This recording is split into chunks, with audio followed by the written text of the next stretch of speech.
How would you like to come home to a bartender who will fix you any cocktail you want? I'll have an old-fashioned. I'll have a margarita. Now you can with the new Bartesian Duet home cocktail maker. The new Bartesian Duet, Bartesian's most compact cocktail maker, crafts premium cocktails at the touch of a button. Choose from over 50 different cocktails. You'll always get freshly mixed, perfectly balanced cocktails with the Bartesian Duet cocktail maker. And now, get our best deal ever on the new Bartesian Duet, plus free shipping when you go to bartesian.com/cocktail. Entertaining? The Bartesian Duet is ideal for parties. No need to stock all kinds of mixers for complicated recipes. Every guest gets the cocktail of their choice in seconds. Bartesian makes a wonderful gift for anyone who loves a fine premium cocktail. And now, get our best deal ever on the new Bartesian Duet, plus free shipping when you go to bartesian.com/cocktail. Hurry, offer ends soon. That's BARTESIAN.com/cocktail, bartesian.com/cocktail. Discover unbeatable deals and convenience at your neighborhood family fare supermarkets. Score exclusive deals, earn rewards, join clubs, and clip digital coupons for extra savings all in one place. Our exclusive offers bring savings straight to your card. Explore a wide range of local products that support your community. With easy pickup and delivery options, saving time and grocery shopping has never been easier. Family Fare is all about making your grocery experience easy and affordable at your one-stop shop for all your grocery needs. Family Fare in your neighborhood. Steering wheel. Loves the steering wheel, yeah. Give him steering wheel. Hey, steering wheel. Somebody tell him to give it to him. Come on. Whoa. Do you like my bass? You like it? How the f*** that's possible? I'm driving like a grandma. Get that, Ralph? Did you hear me? From the radio. The radio the race. Ralph, acknowledge. Now, come on, close him down and kill him. We've got a lunatic on the track down the Haas straight. I'm so annoyed.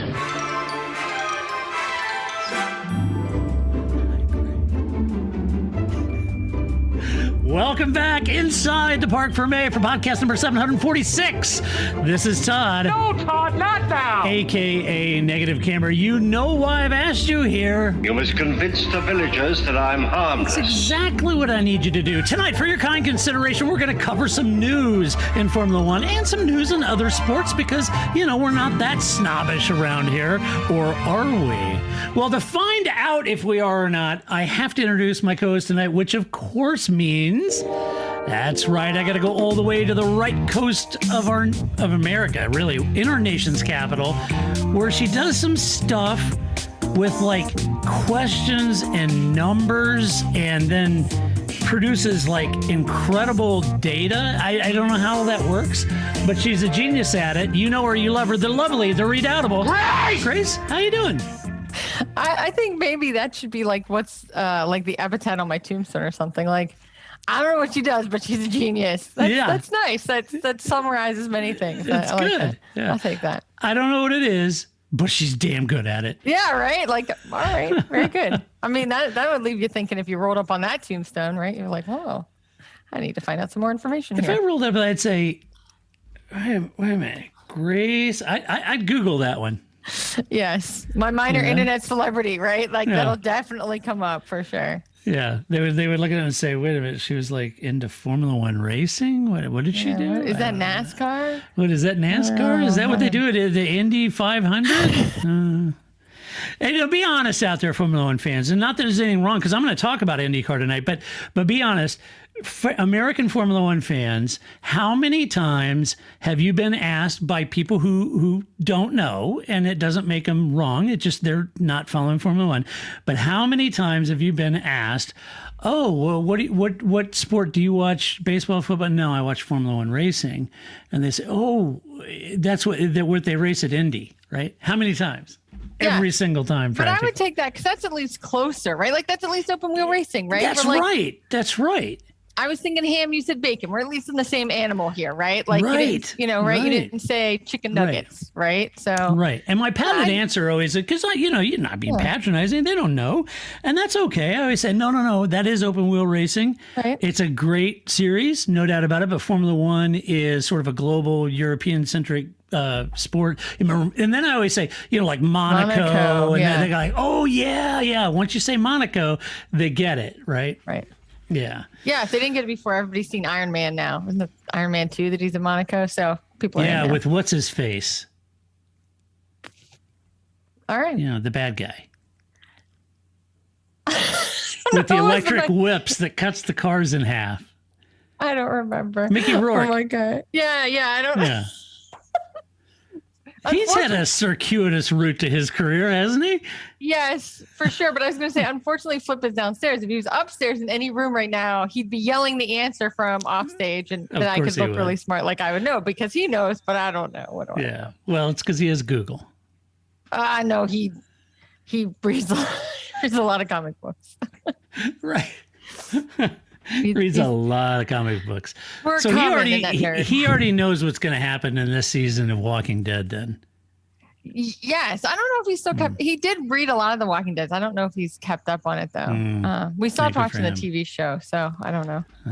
But he did know, and then it was always, my favorite part of going to any of the Marvel movies is that, afterwards I get the nerd debrief of everything that was wrong. I'm like, let me get something to drink and go. Right. I enjoy that. Well, the Scarlet Witch would never look like that. And this would be this. And she would have never done that thing. And in the comic book 742, this would have never happened. So I'm like, I'm here for it. It's like my own built-in Looper video or something. Like he's going to tell me everything that went wrong, or I can just watch his face because he knows. Watch something and I can see him leaning front. I'm like, ooh, something good's coming because he knows. Because he's like the Marvel Delphic Oracle over there. Yeah, right. Yeah, but at this point, aren't you a little marveled out? No, I don't know. No? I think we started watching the What Ifs. Those are I've enjoyed those. Those are interesting. I liked, Bucky and the Falcon. I can't think of it. Sam and Bucky go to Europe. Sam. I enjoyed that series. Was fun. I like them. Yeah, they're fine. They're nice. They're just nice. Like a fun jaunt. It's not too serious. Like we're now watching The Mayor of Easton. I'm like, I'll take some Marvel. Fun and nice, as long as you're not Scarlett Johansson, apparently. So. Yeah, I haven't watched Black Widow yet, but that's also the person, not the movie, right? It's right. Yeah. Fair. Hey, Grace, fair to I'm her. loving it. Look at that. Dun, dun, dun, dun. I'm loving it. I bet you got that from Stoffel Van Dorn, right? You got that. Yeah, I went over to the McDonald's in Kortrijk, Belgium. Yeah. And picked this up right there. Do you know I had a Royale with cheese? Yes.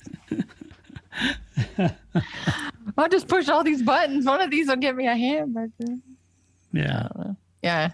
That'll be fine. Yeah. It's all good. But I'm in on that. You even watch MODOK. I think that, it's fine. Whatever. It's still again, less serious. I'm in for that. Yeah. Life is hard enough. Yeah, but see, it's like it's all the remakes, man. It's like I like Will a lot, but I liked Omega Man with Chuck Heston. That's old school, man. Yeah. They're people. So we're the greatest people. Come on. I don't know. That's fine. Whatever. I have space for all of them. I think teach his own. We can have Corona. We can have Guinness. It's fine. That's right. Hey, Grace, did you happen to this weekend squeeze in any of the 24 Hours of Le Mans? Remember, it normally happens in June, but it happened this weekend because it was postponed. And they put 50,000 butts in seats this weekend. That was 20% of what they normally would have at that race. But it was great to see the crowd back, and they were really digging it. Did you happen to see any of that? I did not.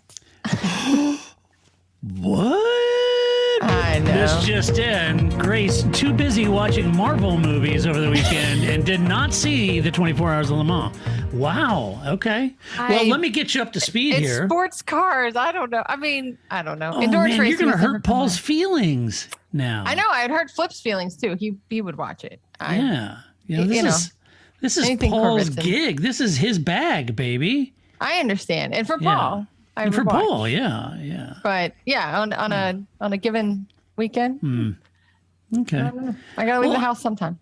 Yeah, that's true. Well, I did watch it, and so I got to say, big congratulations to Toyota for their terrific win of the hypercar class win this weekend. The number 7 car, who usually is the one that loses, was actually the one that won, and they took the checkered flag ahead of the number 8 car. So that was good. Also, big congrats to Ferrari and AF Corsa. Now I can't read the letters AF without all the hip kids and what that means, as F Corsa, right? It should be Corsa AF. Then. It should be Corsa funny, AF. Right? Ferrari Corsa AF. Yeah, I think if they just move the AF to the back of that and say Corsa AF, I think it would be perfect. That's it. Yeah, so they took victories in both the LMGT classes. It was a fun race to watch. Even the first 45 minutes or so was the craziest part of the race. But I tended to notice this year, and I'll be curious to talk to my longtime friend, one Paul Charsley. I'll be interested to get his feeling on it because it seemed like there was, I don't know, maybe I was just really hypersensitive this year, but it seemed like there was a little more disparity in the driving across the different driver rankings this year compared to years in the past. But I don't know. You have to get a professional driver's opinion on that. I'm not one, by the way, but Paul is, so I'll have to get his thoughts on that. But anyway, congratulations to Toyota for doing a great job. And now that you've conquered that, get your butts back to Formula One. Only to leave again, I'm sure. All right. All right. Hey, other big congratulations. Yes. So here in St. Louis, where I live, which if you're global, St. Louis is kind of in the middle of America. Yeah. And we're often referred to as, by people in Grace's town, we're often referred to as like knuckle draggers or big head, no teeth people. No, you're just you're the flyover states. And they call us the flyover states. Yeah. Never mind that all the food comes out of here, but yes. I've never called you any of those other things, but I have called you flyover states. Yes, you have. You're all lovely people out there. Right. But in St. Louis, the gateway to the West, we do have a racetrack called Gateway, and Indycar started coming back to Gateway. I was at the last race back in 2001-ish, before they started coming back. That was the last race. It was on my birthday, as a matter of fact. And it was a good race, and I hung out with Mario and all those guys, and it was a lot of fun. Scott Pruitt and I, we were like this, Scott Pruitt and I. I got pictures of Scott Pruitt and I. Yeah, exactly. So anyway, but they were back at Gateway. It's a tough track. It doesn't seem like it would be. It's a short oval. But congrats to Joseph Newgarden, who took the win here in St. Louis at Gateway. And there's a lot of attrition at this race. I don't know, it was like 9 or 10 cars out.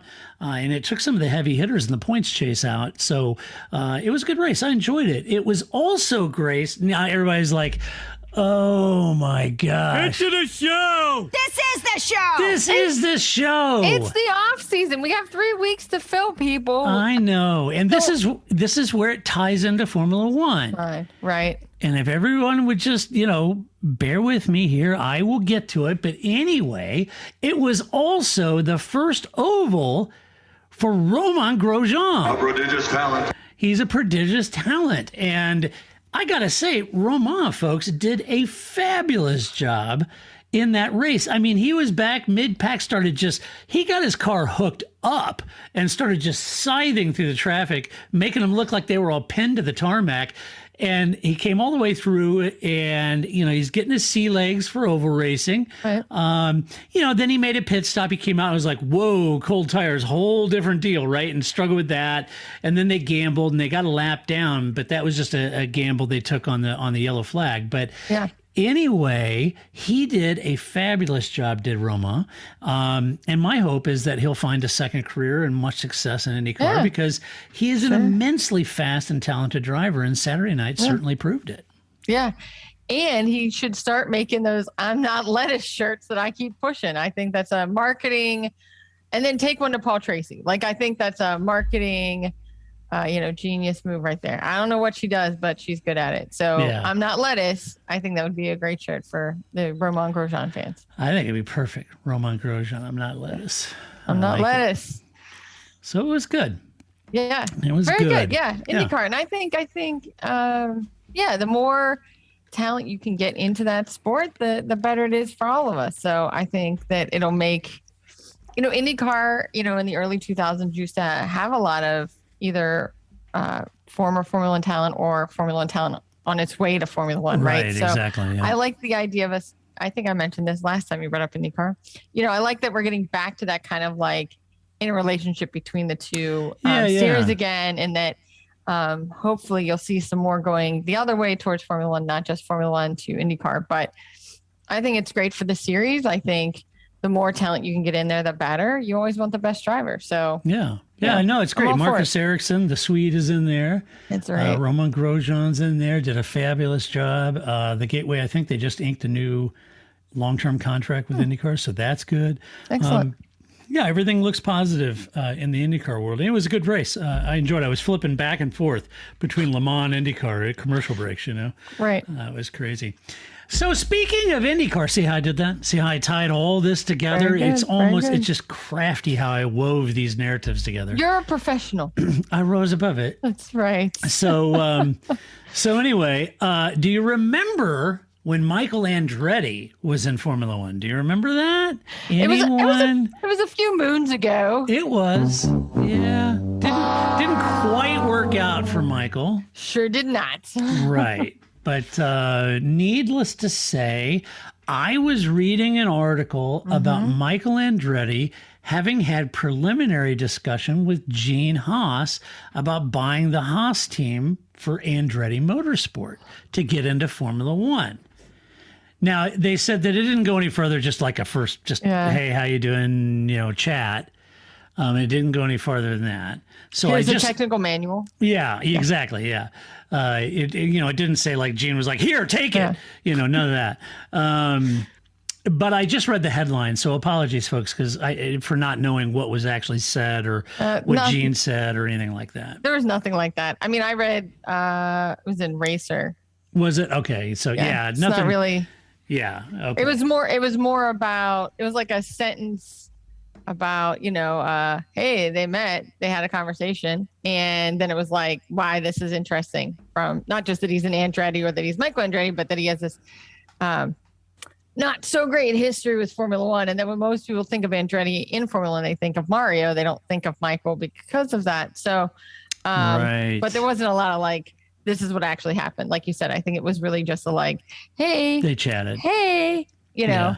Hey, so Michael went up, called Gene. Gene said, and Michael was kind of like, Not good enough, damn it. Yeah, Not good enough. okay. Yeah. He's done with the CNC factory. It's now on to Michael, right? Right. So, and so then I read the headline. I didn't read the article, but I read the headline, and I was thinking about it over the weekend when I was watching Le Mans. I was thinking, if I was Michael Andretti, what teams would legitimately be out there that you could buy? So Ferrari, no. Mercedes, Red Bull, no. You've basically got Haas. Renault is Alpine, so that's no. Right. AlphaTauri, no.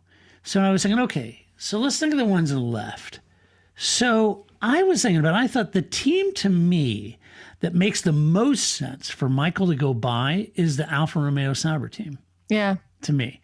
Yeah. Because Doralton just bought Williams. Right. So they're not, they're still, it's the honeymoon period for them, and they're scoring points now. And so Doralton's going to be fat, dumb, and happy with where they're at. Gene seems like he's already heading down that Mazepan path, right? Yeah. And I'm not sure what deal they have, but surely there's like a first right of refusal for Mazepan, or, if there's some sort of prevention clause in there that he can't sell without, who knows.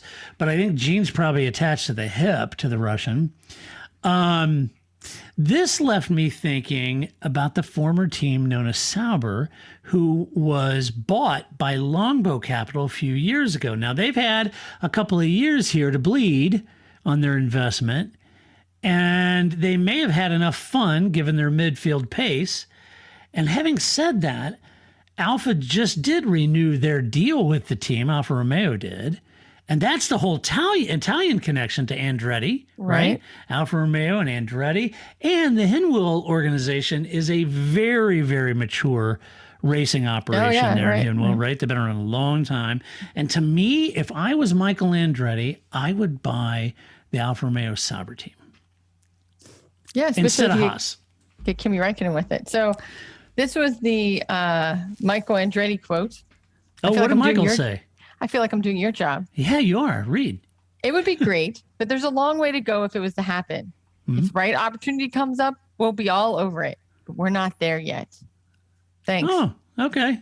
See, not much of a quote. But just so I don't forget, my actual favorite part of the story was that So it says that in March, he filed with the SEC to take the new Andretti Acquisition Corporation public, right? Yep. And so I already love that Ferrari's stock symbol is race.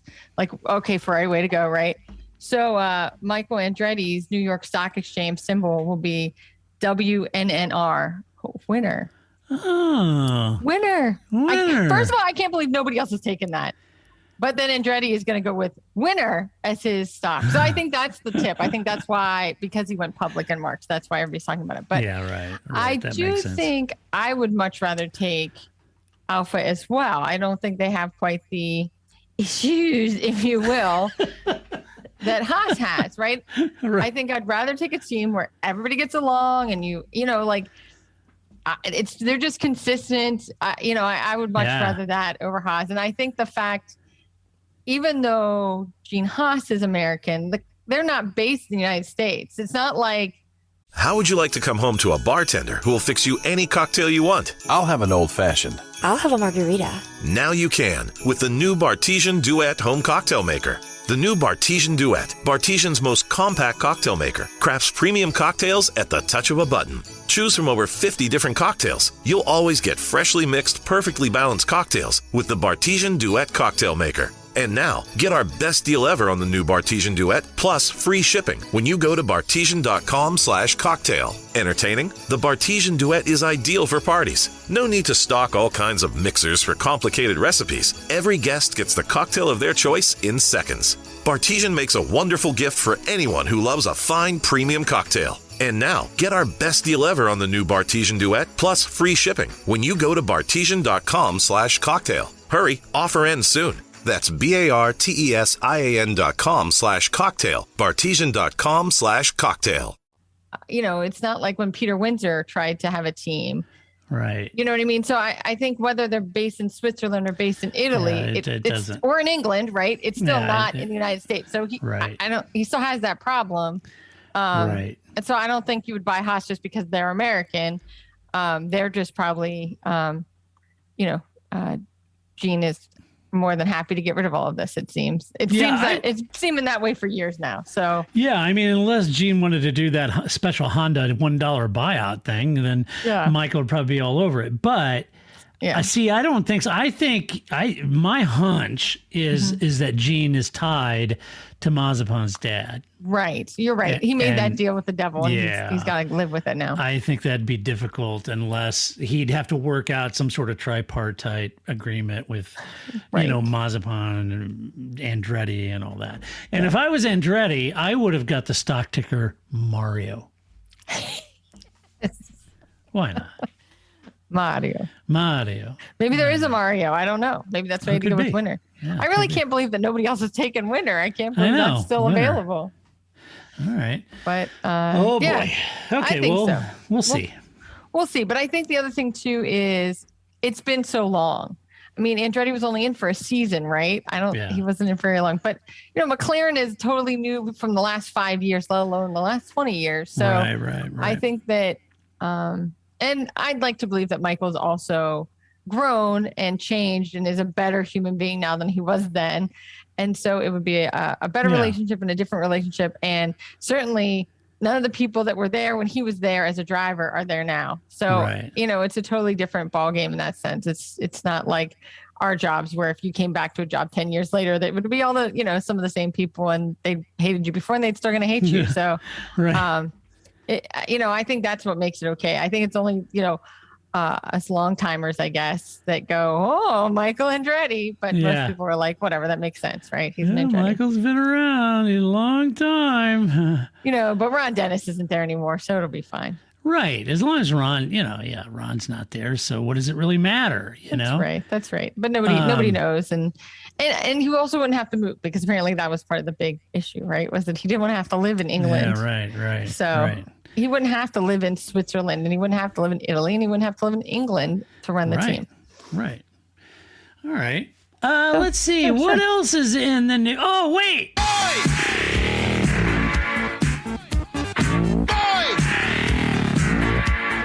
That's right. Talking some Formula E, Grace. Apparently, Mercedes now will join BMW and Audi in leaving Formula E. Now, like I didn't see this coming, right? Right. But no, I had to listen to fans ram Formula E so far up my backside I could taste it, right? I argued that Formula E was the rightful place to innovate fully electric racing, and I actually still believe that. I think it is. But just like F1, the technology for electric power units is very expensive and takes resources. And that's exactly what Mercedes said. They said, quote, Mercedes-Benz today announced that it will conclude its ABB FIA Formula E success story as a team entrant and manufacturer at the end of season 8 in August of 2022. Moving forward, the company will concentrate its works motorsport activities on Formula One, reinforcing the sport's status as the fastest laboratory for developing and proving sustainable and scalable future performance technologies. Now, here's the kicker. Listen to this. Quote, as part of the new strategic direction, the brand has deliberately chosen to shift resources for this accelerated ramp-up of electrification, including the development of 3 electric-only architecture to be launched in 2025. Therefore, Mercedes will reallocate resources away from its ABB FIA Formula E World Championship program and towards applying the lessons learned in competition to product development in series. End quote. Could they get a few more letters in that acronym? They need it. They need it. ABB FIA Formula E. Yeah. FIA Formula. Yeah, ABB FIA. I like it. Formula E World Championship. Formula E, FE. ABB FIA-FE. Yeah, WC. Yeah. WC. There you go. So now they're going to join BMW and Audi in leaving the sport, the series.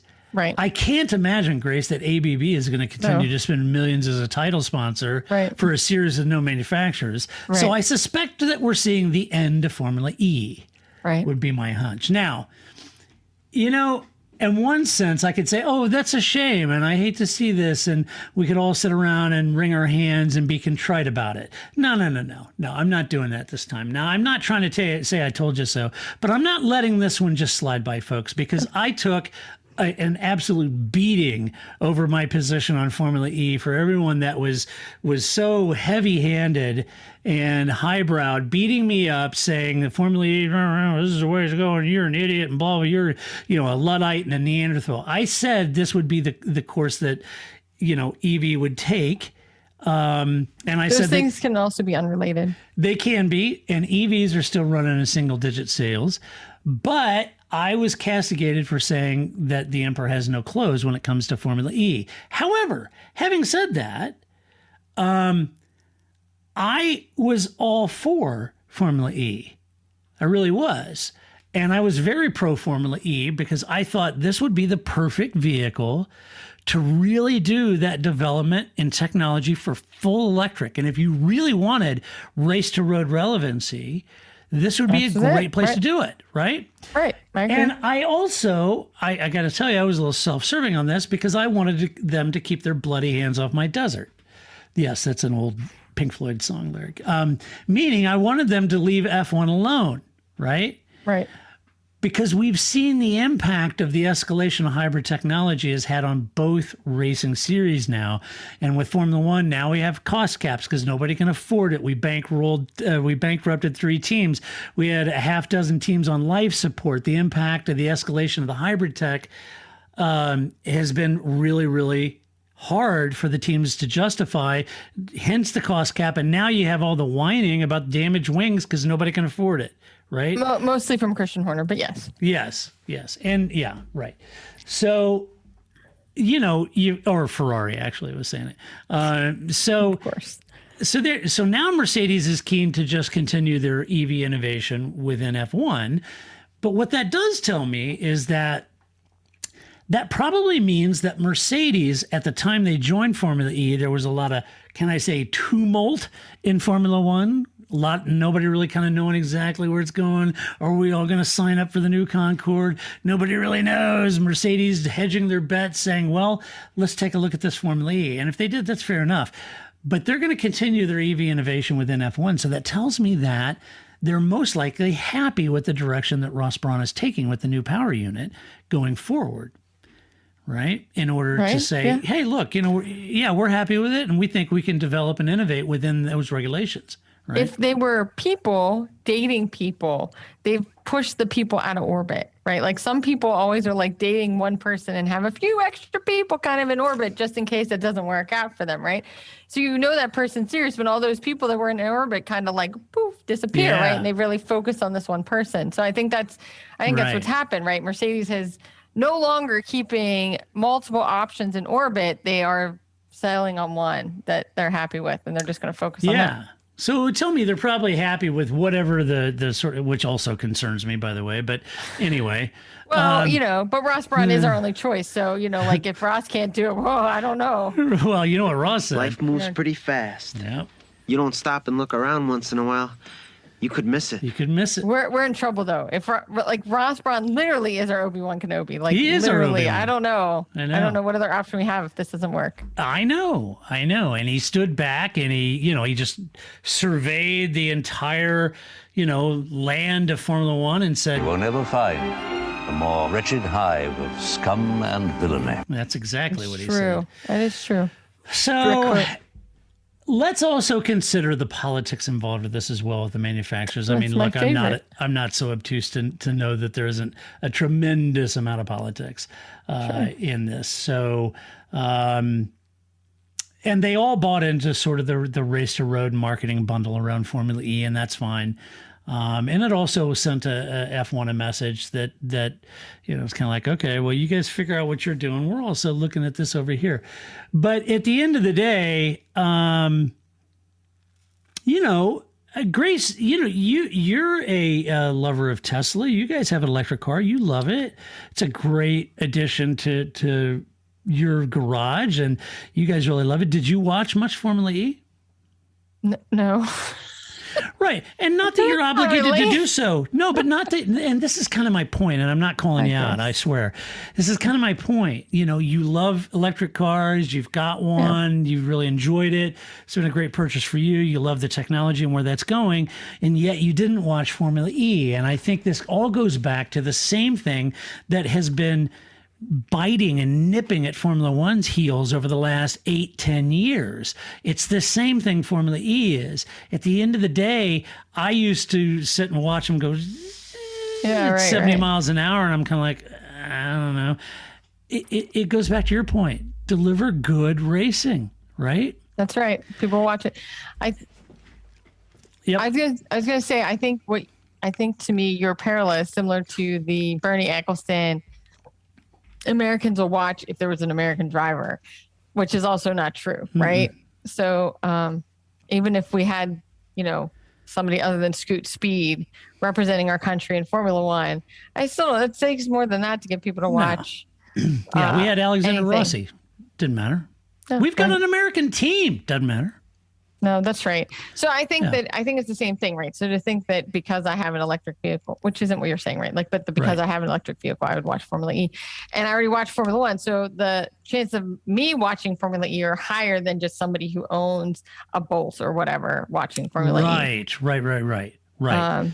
And no, because I really watch Formula One and MotoGP and some stick and ball sports, and that's my life, right? Yeah, right. So, but there's only so much time in the day, and I get that too. But at the end of the day, you're going to gravitate the ones you're kind of, emotionally invested in, the one that have the most excitement. MotoGP certainly is among it. Yeah. And so I think that's always a difficult thing. I think Formula E is plus that whining.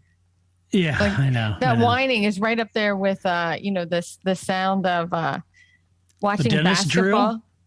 No, I was going to say, I always complain about watching basketball, the squeaking of the shoes. Yes, the squeaking drives me nuts. And so while we haven't had fans in the stand, it just makes the squeaking louder. Like, it drives me nuts because you can really hear it on TV. And then when you don't have any fans, now that's all you hear is the stupid squeaking, right? Right. Nike fixed the squeaking. To me, it's in that similar place that I just like, at some point I'm like, the squeaking, I can't take it anymore. That whirling noise is like somewhere in like, I know the hearing range of like, it's right here. Yeah. Yeah. It's brutal. It makes it less enjoyable. But what I have watched some Formula E races. We've talked about them here. I think it had potential. I guess I wasn't quite sold on it, but wasn't quite unsold on it either. So so there you go. We'll see. So I understand, folks. I understand. And at one side, I would say, I feel bad. I'm sorry that if you loved that series. No, I'm not. Nah. After getting the living crap beat out of me by you people, I'm not apologizing. It's just kind of the way it goes. All right. Now you've got another series you can look at. Hold on. Paul just sent me this. This is so how Paul rolls. It's really going to be like, I just tried this new beer. It was great. Yeah. So he knows I'm up early walking my dog now. If you follow my Twitter account, you always see my videos of the waiting on the sun to rise. So at 5:00 this morning, he texted me. He said, well, here's the alternative Formula E, but it's pure ETCR series. So for all of you that are gnashing teeth and ripping robes over the apparent death of Formula E, you can go watch that series because that series is coming on. So there you go. There you go. Pure ETCR. There you go. I thought you meant he was texting you like right at this moment. No, which would have been funnier. No, he texted me in the wee hours.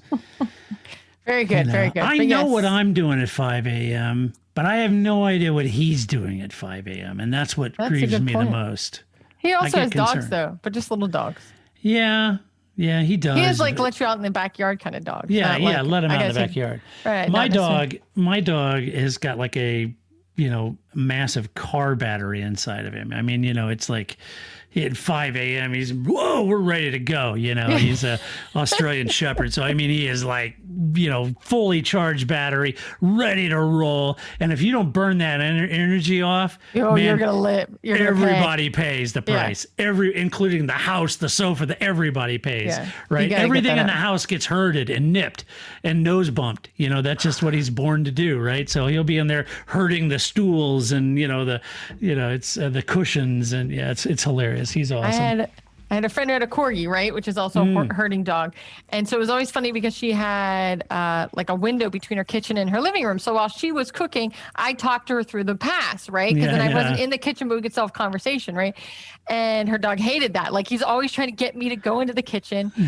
And then he had to have hip surgery, so they put the cone of shame on him. Most dogs hate the cone of shame.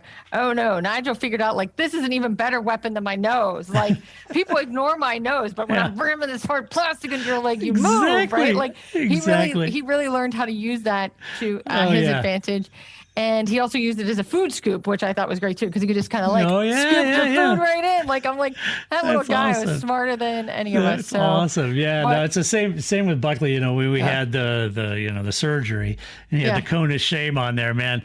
He just run up there, just nail you with that cone, man. He was just, taking you out at the knee. It was like, oh my gosh. Like, all right, I'll move. Yeah, it's crazy. Yeah, so they have learned. Those herding dogs are like, my gosh. Cone of shame, excellent. You will pay. So. Everybody pays with the cone of shame. Yeah, I know how that is, right? I guess I saw. I mean, you have a puppy. The kittens are still that way too. Like if you don't give them a good romp at night. I have a puppy here. So for the YouTubers, you can see my puppy. There you go. They'll be up at 3 a.m. So you either play with them at night before you go to bed, or Levi's going to be. I know. Yeah, you got to burn the energy. Right? You have to burn the energy. It's two ways away.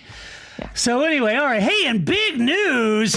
Oh boy, I don't know if we should talk about this. So I stumbled on I wish I could remember, in all fairness, there was a blog that my bestest buddy Koen from Belgium sent me.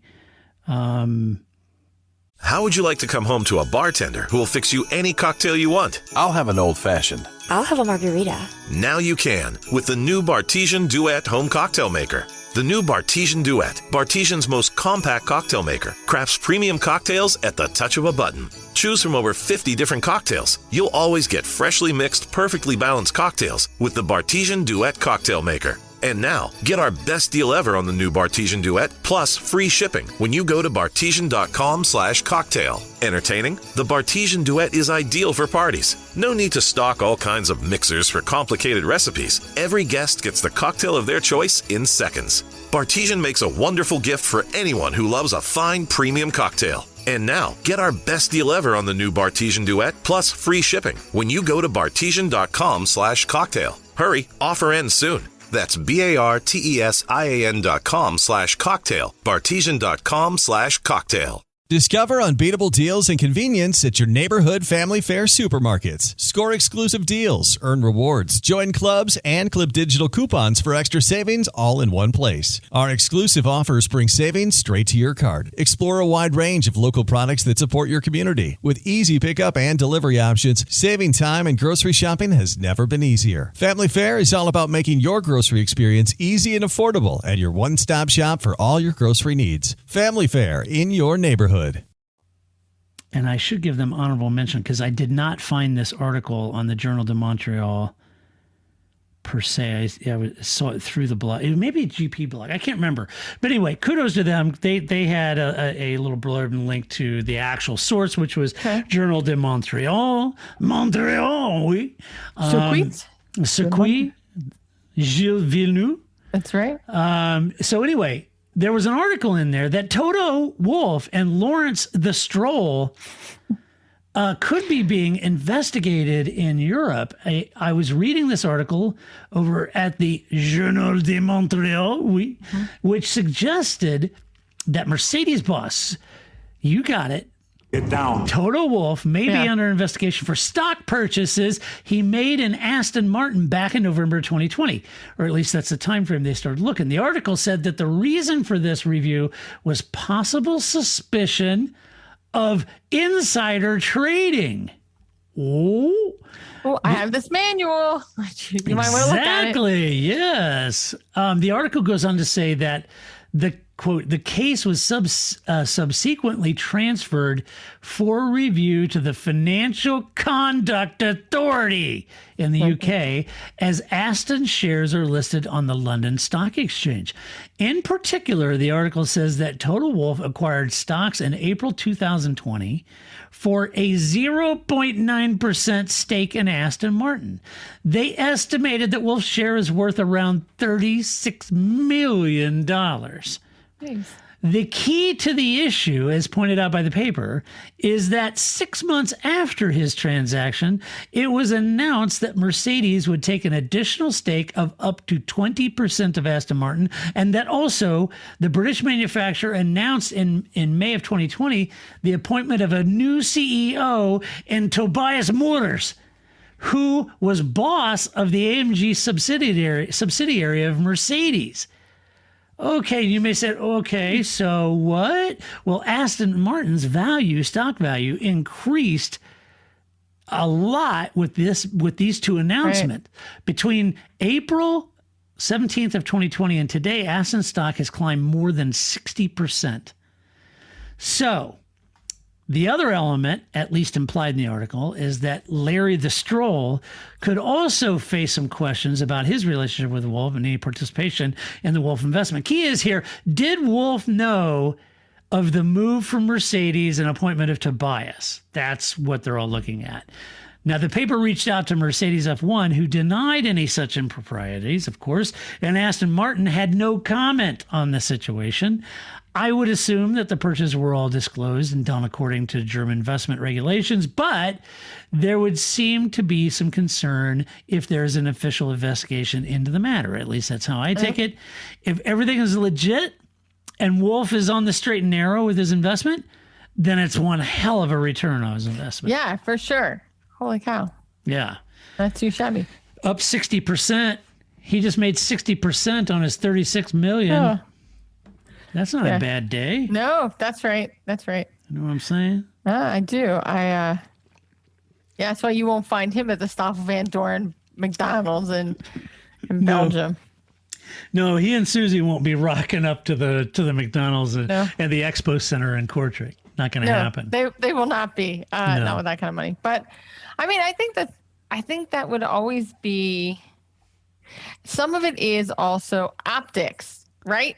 So that's always the thing. So you can still be legitimately above boards, and yet the optics look a little fishy, and it may not be a good idea. And so there's some part of me that's like, well, I get it that you saw this was a good idea, but the optics aren't that great, and you really couldn't find anything else to invest in. I don't know. I think it's a little fishy there, sir. And I don't know.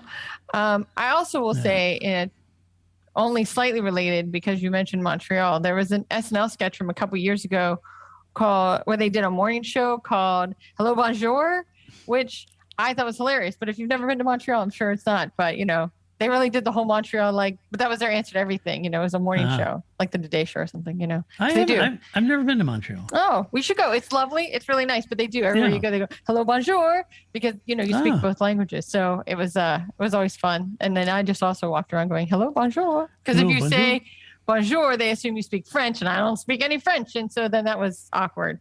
So just speak English, because they speak that too in Montreal, and it's fine. But I could bring my wife. She speaks fluent French, so I could bring her. And she could just say bonjour. She wouldn't have to say hello, bonjour, like I do. So, right. I could order a cheese omelet. That's about an omelette du fromage. That's about all I can do. But like I said, then the rest of the conversation, I could do enough French, and then then they would go into a much faster conversation. I'm like, whoa. Right. I don't speak French.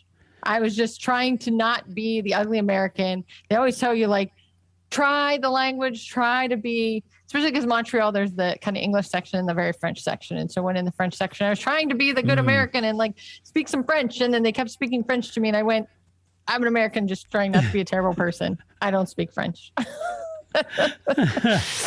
But people were nice. They were very lovely about it. So, but anyway, hello, bonjour. Very good. It's a little different than the French, because my wife lived in France for a while, and they're French, and so they clearly know. Now she speaks fluent French, but she's an American and speaks fluent French, and so she would go into a shop and she would speak French, and they could tell she had an American accent. They knew she was American, so they'd answer in English.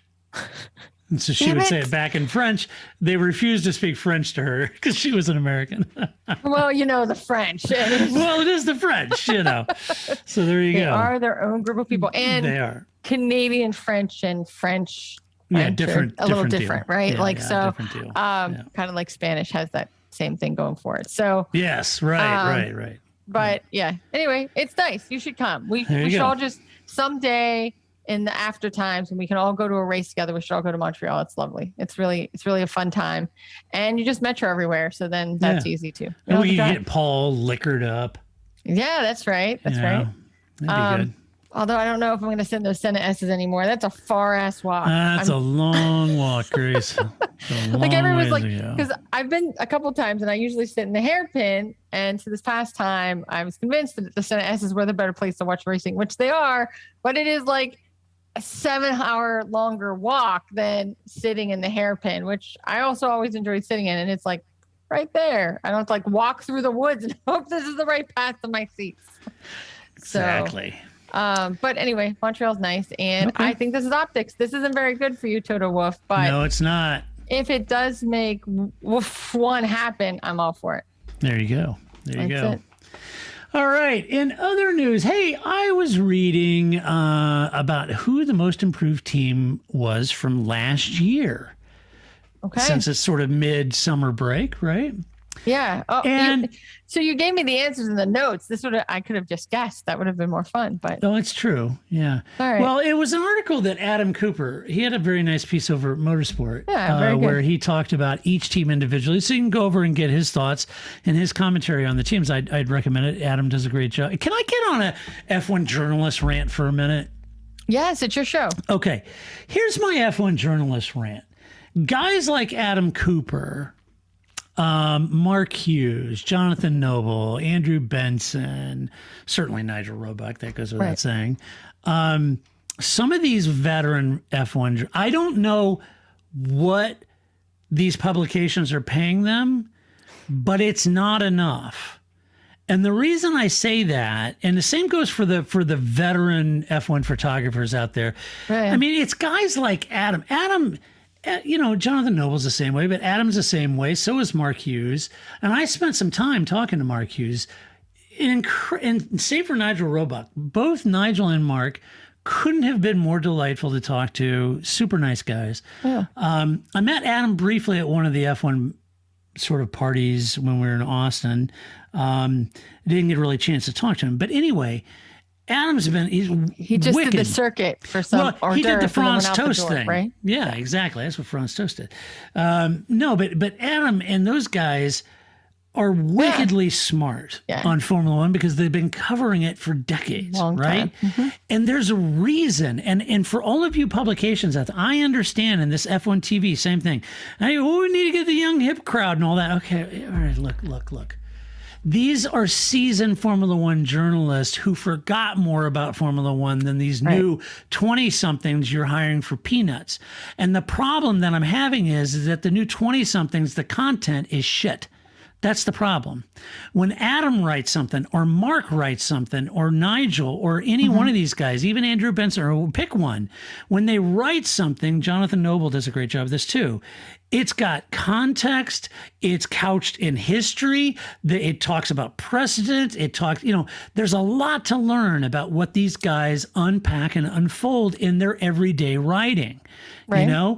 You don't get any of that by the other people.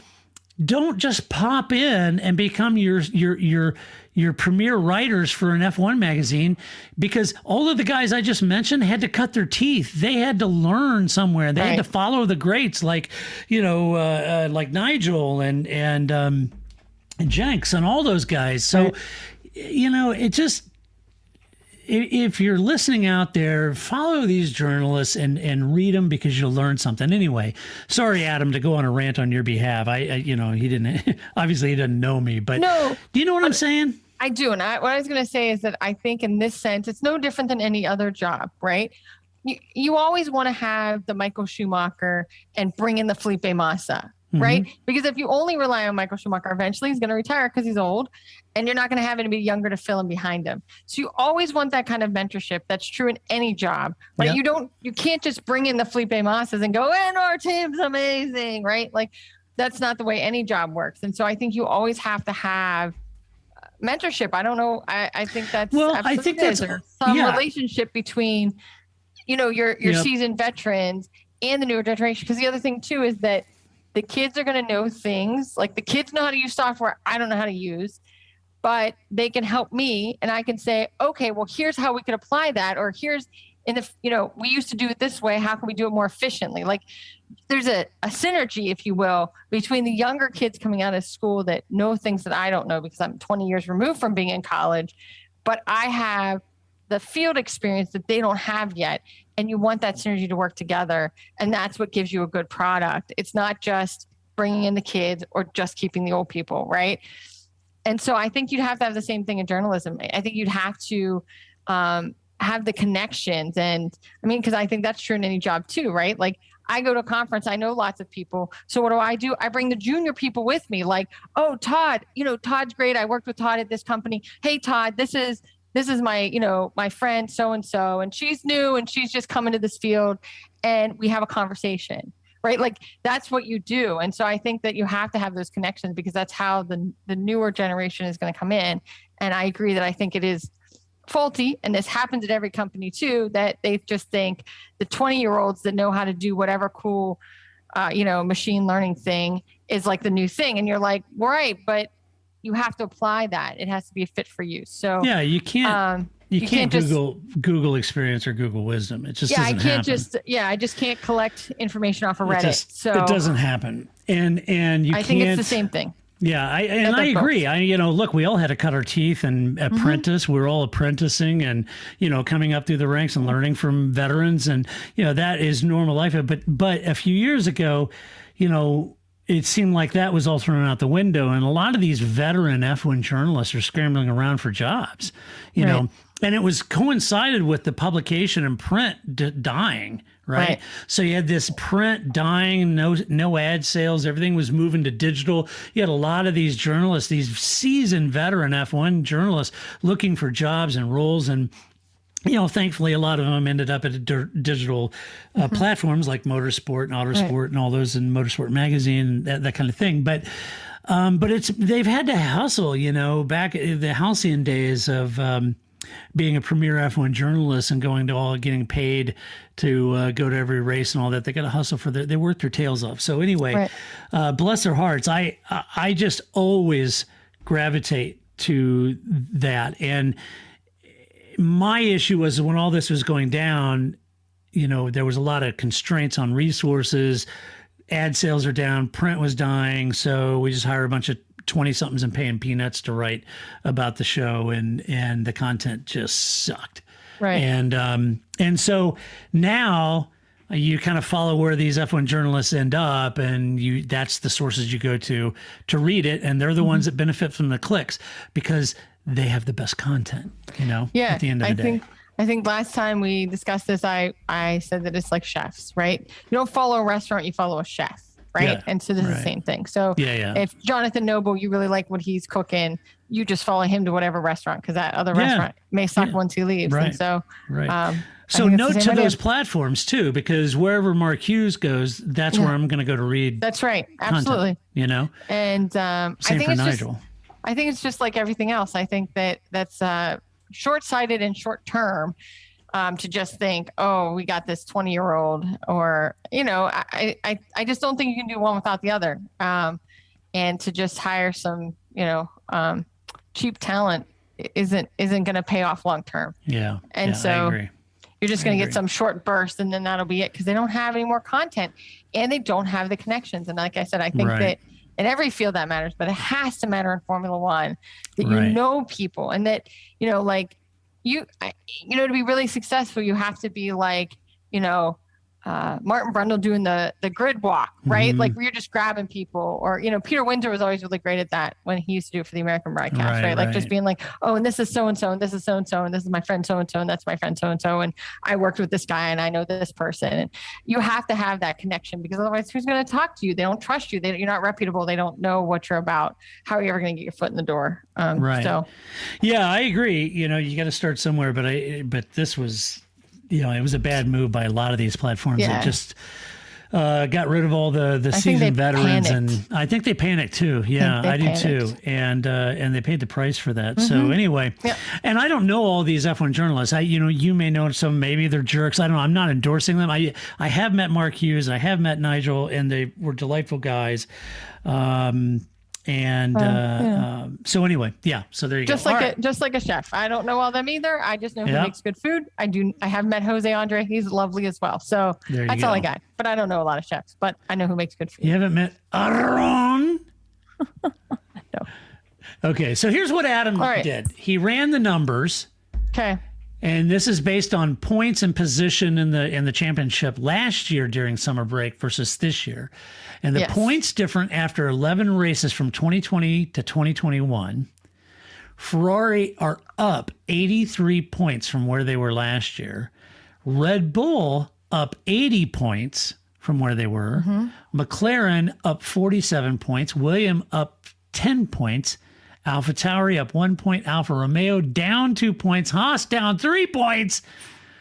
Renault Alpine down 37 points. Renault's your big loser in all of this. Surprise. Racing Point, Aston Martin down 72 points. That's another big loser there. Yeah. And Mercedes down 88, but they're still vying for the championship. So the percentages are Ferrari's up 103% over last year.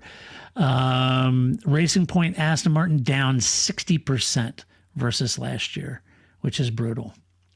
That is brutal, because Racing Point's Force India, Racing Point, Aston Martin in their earlier Force India, Racing Point iterations were always a solid midfield, and they just haven't kind of gotten that together this year.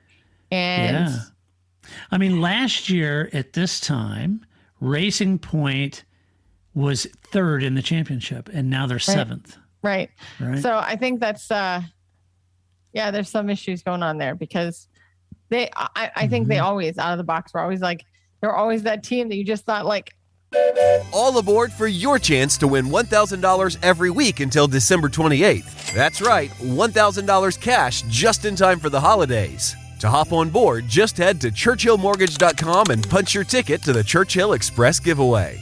Visit churchillmortgage.com for your chance to win big. This is a paid advertisement. NMLS ID 1591. NMLSconsumeraccess.org. Equal housing lender. 1749 Mallory Lane, Suite 100, Brentwood, Tennessee 37027. Discover unbeatable deals and convenience at your neighborhood family fare supermarkets. Score exclusive deals, earn rewards, join clubs, and clip digital coupons for extra savings all in one place. Our exclusive offers bring savings straight to your card. Explore a wide range of local products that support your community. With easy pickup and delivery options, saving time and grocery shopping has never been easier. Family Fare is all about making your grocery experience easy and affordable and your one-stop shop for all your grocery needs. Family Fare in your neighborhood. You can do like, this is your year that you're going to make it into the top three, or that you're going to be considered a big team. And they never could get out of sort of the mid pack. Sometimes they were front of the mid pack. But yeah, that's not where they are this year. No, it's not. And so you've got, they went from third all the way down to seventh. That was a big impact. And Paul and I talked about this on the preseason show too. We talked about it's an all new, their design, all that. And we kind of suggested they may go backwards this year, and they have. They sure have. But Ferrari went from sixth all the way up to third, which is a big jump. And again, right? Like Ferrari, I always have this, like, I want Ferrari on one hand to do well, right? Because I want more competition in the front. Ferrari should be doing better than they have been. Big Carlos Sainz fan. I want them to do well. Charles Leclerc is a good driver. I want them to do well. And then I remember it's Ferrari, and I hate all of them. And why do they always put me in this position? I'm rooting for a team I hate. But I do think it is a positive for the sport that Ferrari seem to have figured it out. And hopefully that they stay around. I don't need them winning a lot, but I'd like them to stay, towards the front of the pack. I think that's better for the sport. And it's always a big emotion. Right. That's right. This is Enzo Ferrari. Enzo Ferrari. It's a shitbox. Yeah. right. You can't say that. Why not? It's a shitbox. Okay, let's do some mailbag, shall we? You got mail. Sure. I think. I got. we got Albin's cats, don't we? We do, but I was just gonna say we say that Flip and I say that to each other all the time. You can't say that.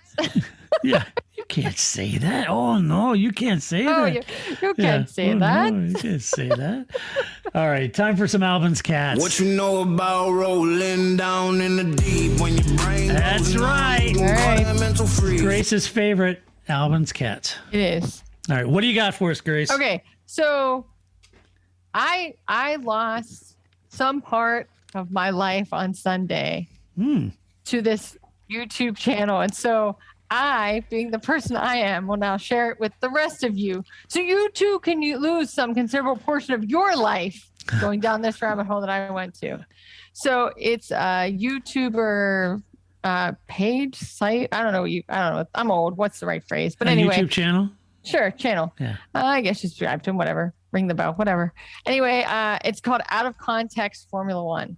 Out of Context F1. Are you familiar with this channel? All right. Well, you should be. Whatever you're all doing right now, because what it literally is a bunch of like 15-second. It's exactly what it says. It's like 15 seconds, random things, just like you watch it and you go, what did I just watch? Or why did they do that? Like, what was Kimmy thinking? Like, and you never stop. And there's like eons of these clips that are, and especially being in the United States, I've never seen any of these things, right? Because even if it's like cut from a commercial, we don't get those commercials, or it's cut from some presser thing, or we don't see that stuff here. So it's even better because it can actually be some sort of corporate press thing that we never saw in this country. And so I'm telling you, if you're like, I got like 10 minutes, 15 minutes, but I need some joy in my life, I highly recommend just randomly pick things. There's like Christian Horner at a trampoline park with his kids. That was great. That one I laughed really hard because he totally biffs it.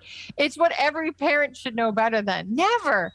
You're too old to be at a trampoline park. Like, just be like, no, kids, I'm good. I'm going to go over here and drink my beer. You jump on the trampoline because you're close to the ground, right? Like, no, he totally biffs it. I'm like, we watched that one several times because I enjoyed it every time. But that's awesome. Out of context F1, it's guaranteed to suck you in. And if I ever find the people behind that YouTube channel, they're geniuses and like 15-second little bites of genius. Excellent. I'll have to check it out. There you go. I'm telling you, but make sure you set aside some time. All right. I will. All right. Are we ready for mailbag now? Yes. And I also, before you go, I also think we watched several clips. There's one of like, some, because Ted Kravitz, surprise, his notebook gets featured in this a lot because Ted is just running out of context F1. He's freewheeling, man. He could just be his own site, really, which is what makes the notebook fun because, again, he's doing it live, right? So he's just rolling with things as they happen and things that come off of his top of the head. And so it's often all out of context and it's great. And then they have this clip with Will Buxton and I'm like, wow, they both look so young. Yeah, this is like 3 years ago these clips are from. I'm like, man, the pandemic really aged us all a lot. They looked like young and spry, and now nobody looks like that now. But, it's funny. So, yeah. All right. I'm ready now. Mailbag. Okay, mailbag. You got mail. We got an email in the mailbag. We got a comment from Mike Smith. How you doing, Mike? It's a really good question. Mike said, what am I missing regarding refueling pit stops? I've heard numerous pundits and podcasts, this one included, mention that refueling pit stops could spice up the action and make an interesting strategy call. As a lifelong fan of American racing, I think the opposite would be true. Granted, I've never sat on the pit wall, but it appears the strategy most teams use is stay out until the gas tank is empty or the yellow flag comes out. I know I'm oversimplifying here, but it seems that fuel consumption, not strategy, dictates when cars come to pits or box. I'm relatively new to Formula One and have therefore not seen refueling in the sport. Is the race distance lengthened, making fueling stops a requirement, or is it still possible to complete the race on a tank of fuel? As the race distance grows larger, so are the chances of being caught out with an inopportune caution or /safety, which is more of a factor of bad luck than poor strategy. This misfortune is exacerbated by additional time on pit lane needed to refuel the car, etc. Thanks for the insight and putting on this show. Well, Mike, you're welcome. Thank you for listening to the show. So I like that he thanked us for the insight before he even offered it. That's some faith. Yeah, in our that is some faith because I can't promise you that we are going to be insightful. I'm only occasionally insightful, Mike. So there you have it. So it's a great question. So it is a very good question. In terms of Formula One and refueling, Formula One's a little different in that back in the halcyon days of refueling, you have a car that was producing 850, 900,000 horsepower, and you had a fuel tank. And weight is the enemy in Formula One. So if you could run low fuel, you could be quite a bit quicker than everyone running heavy fuel loads. And so the strategy boiled down to the distance of a lap, how many laps you were doing, the conditions of the track, et cetera, et cetera. All those permutations are involved. But there were times that you could short fuel and run light on fuel and be quick. You could be quicker than the teams around you running a full load or even a medium load, that you could gain enough time to cover the delta that it took you to do a lap or a pit stop or thereabouts, right? So Michael Schumacher did this in Ferrari with great precision. He'd four-stop a race in light fuel. That car was so blisteringly fast on light fuel loads, and it was all completely hooked up, and he could make the most out of that. So you start to negate because you pull out such a lead, and so the other teams... Now, you could run conversely, depending on the track, the length of the race, etc. You could run a heavy fuel load and run long and only one stop it when everyone else is two-stopping, and it would work. It just depends. So having that fuel stop and fuel strategy of having a smaller tank, less weight, you could fuel for speed and pace. It added a lot of strategy. Anything can go wrong during refueling at a pit stop. You could take long. Sometimes the refueling device wouldn't work, and so they'd have to use a second backup. Anything can happen. So it added a lot of strategy. But Grace and I were talking about this on top of the podcast. And she brought up a really good point about tires too, Grace.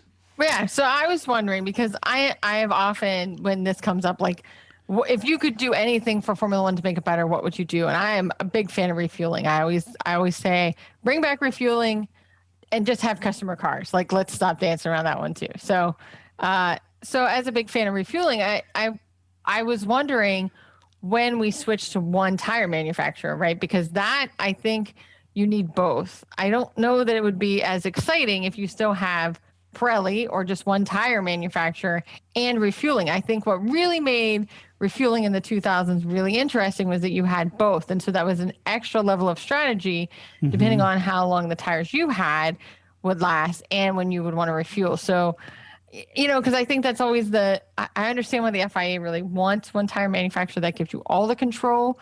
And you can undo things by changing the tire, how the length of the tire wear. But I don't know if you had just Pirelli and refueling, because this is what we were talking about as well, right? That margin, yes, some cars run better on certain tires, but that margin's really small. Right. And it's not like Ferrari gets 20 laps out of the mediums and McLaren gets 2, right? Like, you need a really large margin in order for that to work, and that's just not the case. And so I don't know, and I don't know of anybody that's, because Formula One didn't have refueling in a single tire manufacturer at the same time. But I think you need both.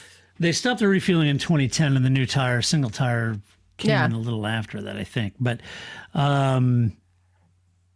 so the issue on that is, Mike, is that when you had multiple tire manufacturers, they were made for specific teams. So Bridgestone, Ferrari was the team that Bridgestone was making their tire for, and Michelin was making it for McLaren, let's say.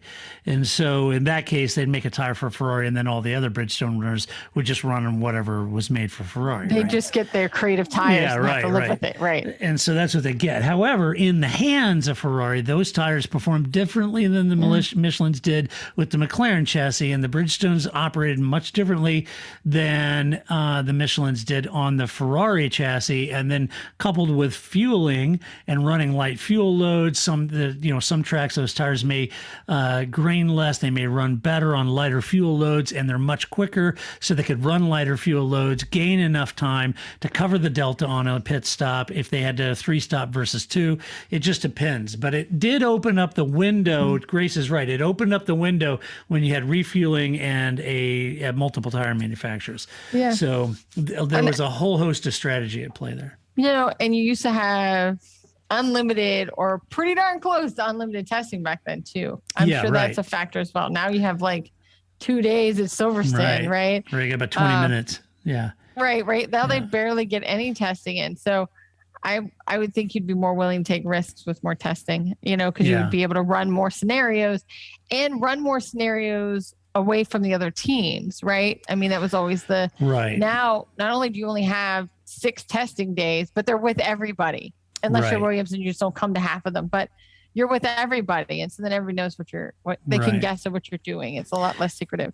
And if you haven't seen it, I mean, I don't know if you have the F1 app. If you do, there's some, they have an archive that you can go look, or you can Google and see if you can find them. But if you watch some of those races between 2000 and 2000, let's say 4 or 5, when Schumacher and Ferrari were in their halcyon days, you could see a lot of that fuel strategy unpack itself in the early 2000s. I mean, there was a lot going on right there with fuel, and you can see the impact some of that strategy had. And I always think, there's always this criticism that that races should be decided on the track and not in the pit lane. And that is not true in any sport.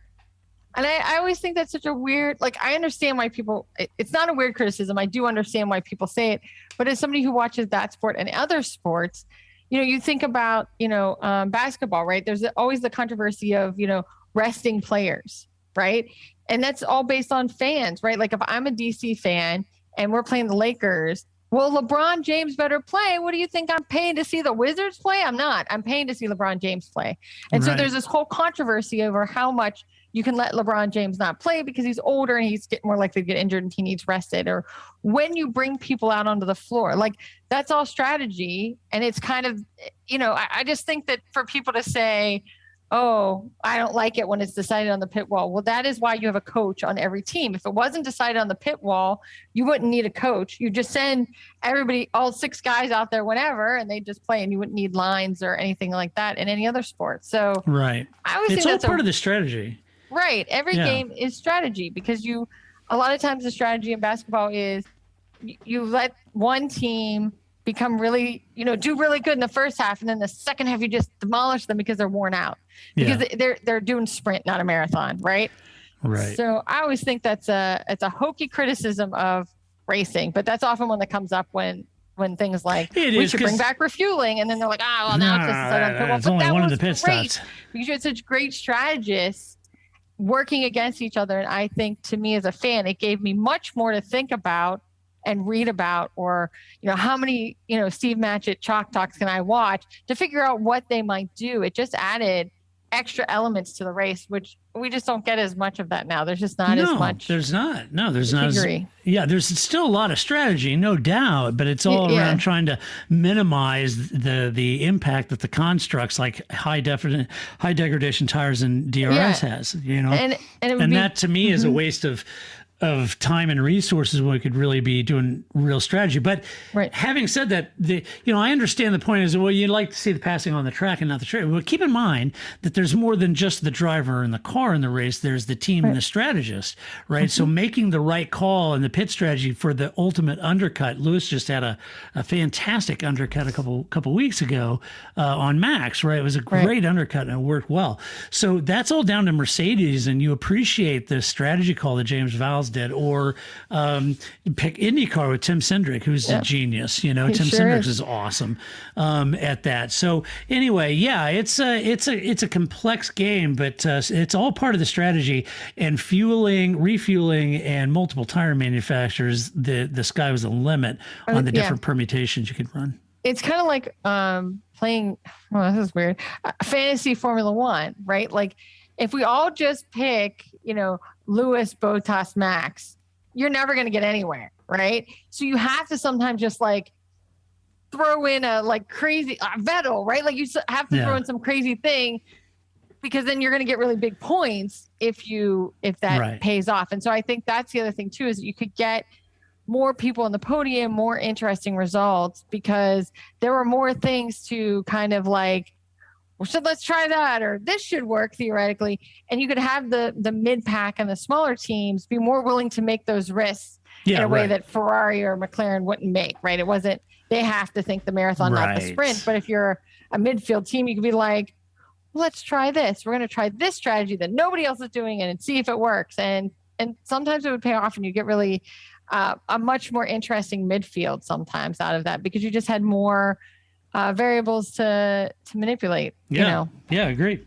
So all right, well, that does solved. it. Yep, thanks for the email, Matt or Mike. Appreciate it. But that does it for this weekend. Be sure to stop by the website, theparkfermé.com. Share your opinion. Just do it with decorum and civility as always. If you like the podcast, go to iTunes, give us a good rating, give us a little love over there, and a huge thank you to our Patreon supporters. We could not and would not do this without you, and so thank you so much. If you're not a Patreon supporter, you can go to theparkfermé.com. On the right hand side, it says support us. You can click on that. You can do it with Patreon, PayPal, or however you want to do it, and support us. And we are very, very grateful for your support as always.